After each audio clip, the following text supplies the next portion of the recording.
नमस्कार, मैं मनु सिंह। हमारे साथ है सीनियर एडवोकेट मिस्टर शेष कुमार। क्या होती है आईपीसी बहुत सारे नागरिक बस का क्वेश्चन।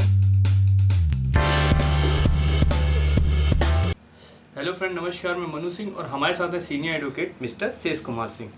आज हम नया चैप्टर स्टार्ट करेंगे, चैप्टर 26, चैप्टर जिसमें हम CRPC 340 लेंगे, provision as to offence affect the administration of justice. उससे पहले मैं आपको बता दूं, आप वीडियो को ज़्यादा से ज़्यादा शेयर करें, नॉलेज लोगों तक पहुंचाएं, ताकि लोगों के अंदर जो लॉ के लिए डर है वो ख़त्म हो सके और लोग अवेयर हो सके अपने लॉ के लिए। अगर आपने चैनल को अभी तक सब्सक्राइब नहीं किया है तो चैनल को सब्सक्राइब कर ले। नीचे रेड बटन दी होती है जिस पर सब्सक्राइब लिखा होता है, उसे दबाते ही आप चैनल सब्सक्राइब कर लेंगे, जिससे जो भी नए वीडियो आया करेंगे वो आपको मैसेज के थ्रू पहुंचा दिए जाएंगे। मैसेज के थ्रू आपको बता दिया जाएगा कि कौन सा नया वीडियो आ रहा है। चलते हैं सर के पास और जानते हैं CRPC 340 के बारे में। ये धारा 340 CRPC बहुत इम्पॉर्टेंट है एडमिनिस्ट्रेशन के लिए।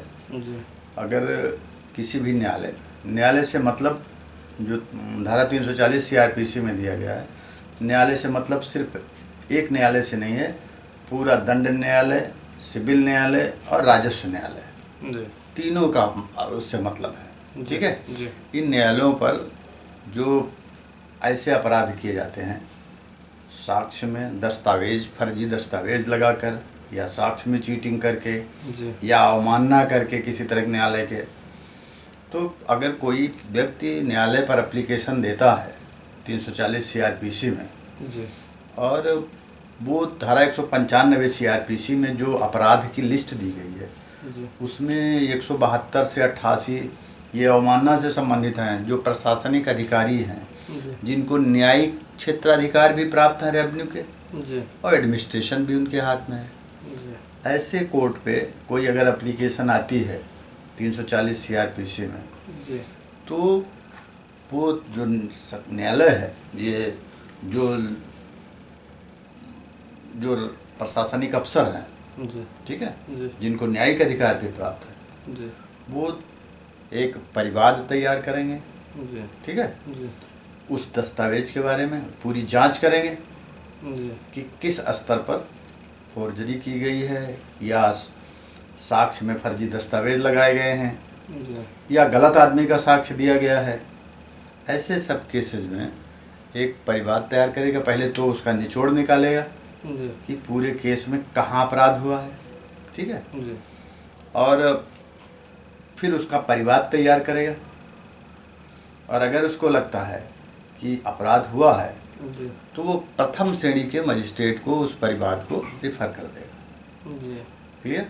जी और जो अभियुक्त होगा उसको वो कस्टडी में ले सकेगा, उससे जमानत लेकर उस न्यायालय पर हाजिर होने के लिए कह सकता है। जी अगर अपराध गैर जमानती है, ठीक है, जी तो अभिरक्षा में भेज सकता है प्रथम श्रेणी के मजिस्ट्रेट को। जी ठीक है, जी तो इस तरह से ये न्यायालय पर लोग अवमानना करते हैं, न्यायालय के आदेश को नहीं मानते हैं तमाम लोग, ठीक है, साक्ष्य में फर्जी दस्तावेज दाखिल कर देते हैं। जी ऐसे केसेज में क्या किया जाए, उसके लिए वही न्यायालय, जी उसमें परिवाद कोई व्यक्ति नहीं हो सकता परिवादी, जी ठीक है, उसके प्रार्थना पत्र पर न्यायालय खुद परिवाद बनाता है, जी ठीक, जी। और वो उस अभियुक्त को प्रथम श्रेणी के मजिस्ट्रेट, न्यायिक मजिस्ट्रेट, दंडाधिकारी के न्यायालय पर उसको प्रेषित कर देता है।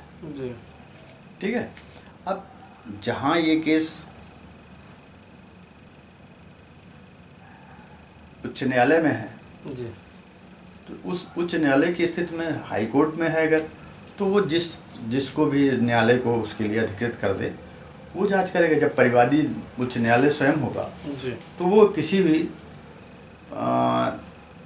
किसी भी मजिस्ट्रेट को या जिस भी अधिकारी को उसके लिए नियुक्त कर देगा, वो उसकी ट्रायल करेगा। जैसे राजस्व न्यायालय या कोई और न्यायालय प्रथम श्रेणी मजिस्ट्रेट को रिफर करता है, ऐसे जो उच्च न्यायालय है उसको पूरा अधिकार है ना, तो वो उसके लिए अलग से किसी अधिकारी को नियुक्त कर सकता है। ठीक है, जी परिवाद पर सुनवाई के लिए, साक्ष्य देने के लिए, जी क्योंकि अंतिम ट्रायल उसमें परिवाद तो बना सकता है कोई भी न्यायालय, जिस न्यायालय पर भी फोर्जरी हुई है जी या साक्ष्य लेने में कोई गैम्बलिंग की गई है, मतलब जो धारा 195 CRPC में खंड ख में जो अपराध की श्रेणी दी गई है पूरी की पूरी, 172 से लेकर 188 तक ऐसे अपराध जो न्यायालय की अवमानना से संबंधित हैं। जी जी ठीक है। जी गलत दस्तावेज हैं जी 190, 92, ये सब भी सेक्शन हैं। मतलब बहुत सारे सेक्शन उसमें दिए गए हैं आईपीसी के। जी ठीक है। जी तो ऐसे अपराध करने पर 340 सीआरपीसी में कोई भी एप्लीकेशन दे सकता है। तो वही न्यायालय जिस न्यायालय पर ऐसे पेपर दाखिल किए गए हैं जहाँ फोर्जरी हुई है जी या जहाँ कोई ऐसा अपराध किया गया है जो इस श्रेणी में आते हैं जी अवमानना के या साक्ष्य में अपराध करने के। ठीक है। तो उसके लिए वही न्यायालय परिवाद बनाएगा।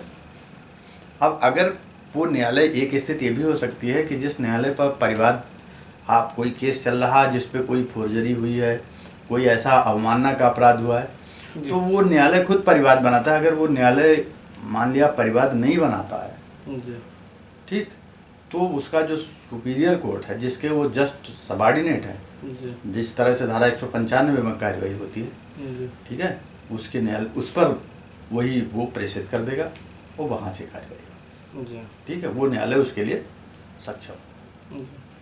ये है प्रोसीडिंग 340 सीआरपीसी की। और ये बहुत इम्पॉर्टेंट है, ये जी है ना, जी खास तौर से कि इसमें सारे जहाँ भी न्यायालय हैं जो लॉ ऑफ जस्टिस, जहाँ न्याय का राज्य चले, उसके लिए ये प्रोविजन बनाया गया जी कि कहीं कोई न्यायालय की प्रोसीडिंग में किसी स्तर पर को कहीं गैम्बलिंग ना हो सके, जी कहीं बेईमानी न की जा सके। जी thank you so much sir. आज हमने जाना सीआरपीसी चैप्टर 26 जो आज हमने शुरू किया है, नया चैप्टर है, provision as to offence affecting the administration of justice. हम इसी तरीके से वीडियो डालते रहेंगे। नेक्स्ट वीडियो हमारा 341 पे आएगा।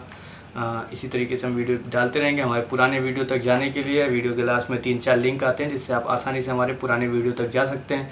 नीचे डिस्क्रिप्शन में भी 3-4 लिंक पड़े होते हैं जिससे आप आसानी से हमारे पुराने वीडियो तक जा सकते हैं। ऊपर आई की बटन दी होती है जिससे आसानी से आप हमारे पुराने वीडियो तक जा सकते हैं। अगर आपने चैनल को सब्सक्राइब नहीं किया तो चैनल को सब्सक्राइब कर लें। नीचे रेड बटन दी होती है जिस पर सब्सक्राइब लिखा होता है, उसको दबा कर आप चैनल को सब्सक्राइब कर लेंगे। उससे होगा ये कि जो भी नए वीडियो आया करेंगे वो आपको मैसेज के थ्रू नोटिफाई कर दिया जाएगा, भेज दिया जाएगा मैसेज कि कौन सा नया वीडियो आज आया है। आप देख रहे थे Indian law. Thank you so much.